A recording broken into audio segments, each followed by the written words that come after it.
Welcome to qnawire. Jacob and Emily ride a Ferris wheel at a carnival in Billings, Montana. The wheel has a diameter of 16 meters and turns at 3 revolutions per minute, with its lowest point 1 meter above the ground. So let's start getting a little visual here. If it's 16 meters in diameter, it's 8 on each side, the radius. It's sitting 1 meter above the ground. We want a function h of t, where t equals 0 is the lowest point on the Ferris wheel.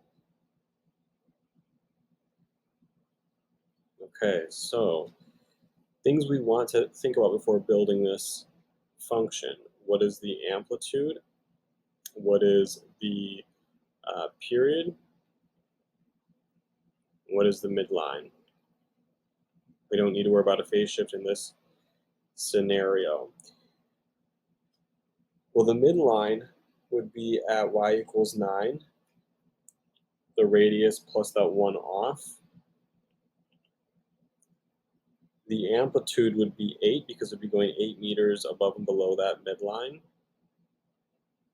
And the period, if it's 3 cycles in 3 revolutions in 1 minute, normally a sine or cosine function has a period of 2 pi, so we'll have gone 6 pi, but it did this in 1 minute.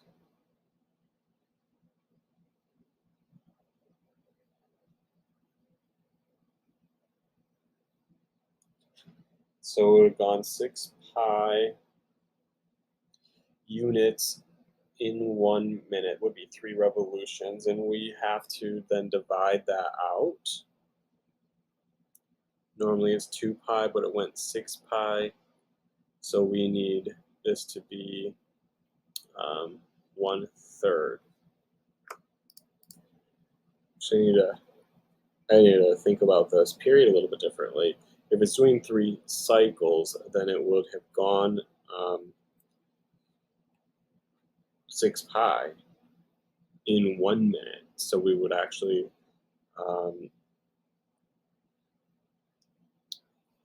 the period is going to be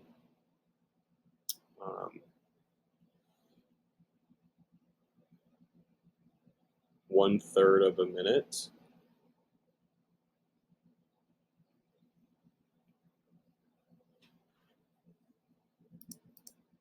So the reason it's 6 pi is because it's normally 2 pi, but then we have to divide by 1/3 of a minute since it's 3 revolutions in 1 minute. And so we're going to need to multiply x by 6 pi, or t by 6 pi, that is. So I think we're ready to put it together now. If we're boarding at the bottom, we can call this a negative cosine.